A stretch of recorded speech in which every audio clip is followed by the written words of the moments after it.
Bonjour jeune homme, je vais te demander d'abord un prénom et ensuite les motivations qui t'ont porté à nous rejoindre face à la maison de la radio pour défendre ce temps d'antenne que nous réclamons.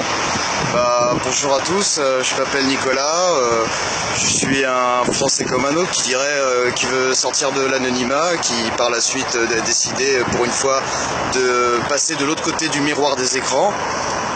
La raison pour laquelle je suis ici, car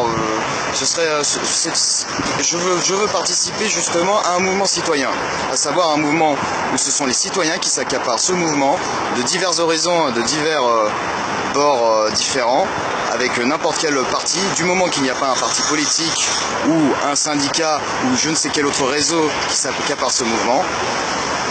L'idée justement de ce mouvement de prendre la radio de France pour demander un temps d'antenne est quand même assez intéressante et un peu plus pertinente que d'autres personnes et personnalités sur internet qui proposent pas grand chose au final. Oui, donc tu entends par là que être présent face à la maison de la radio, ça vaut mieux que de défiler une journée, faire un bon gueuleton et après rentrer à la maison. Je pense, après je peux me tromper, que le fait d'être devant la maison de la radio de France, même si notre mouvement ce n'est pas non plus la prise de la Bastille du temps de 1789, est quand même beaucoup plus légitime que la présidence d'Emmanuel Macron. Parce que rappelons-nous, à comparer, si je me rappelle bien, Marine Le Pen a eu 11 millions d'électeurs au niveau des droits de vote au second tour, Macron a eu le double, 22 millions, le reste de la population, en majorité, s'est abstenu. Donc au final, c'est un géant au pied d'argile.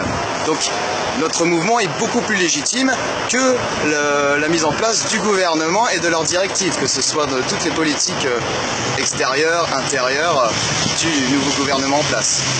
Alors une question qui viendrait à justement amener les gens à venir nous soutenir et s'amener, quelles seraient les motivations et à ton avis quels seraient les propos qu'il faudrait qu'ils aient à la pensée pour pouvoir se sentir concernés?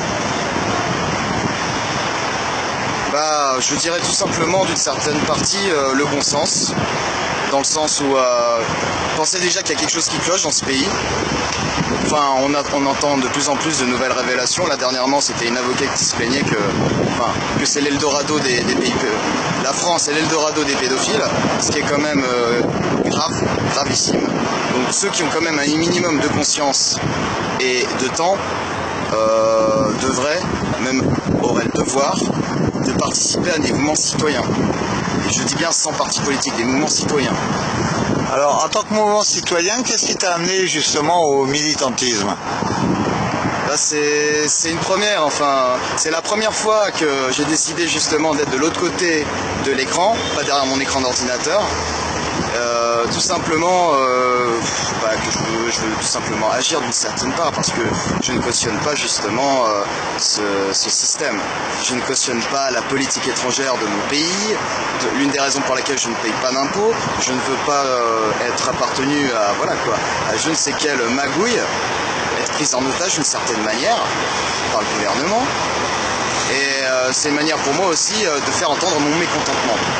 Et j'espère que par la suite, même si ce mouvement s'avérera un échec, sera par la suite un effet boule de neige. Et que par la suite, d'autres mouvements citoyens fleuriront tel comme dirait dans Jésus, le partage du pain, quoi. La multiplication des pains, voilà. Je te remercie bien et sinon j'espère que tu resteras avec nous jusqu'à la fin de ce siège et donc nous relançons un appel. Un appel à tous les citoyens, ceux qui peuvent et ceux qui sont disponibles, qui pensent que l'union fait la force. Venez nous rejoindre s'il vous plaît. Kennedy face à la maison de la radio, entre la maison de la radio et la scène. Voilà, je te remercie pour ce témoignage. Merci bien à toi.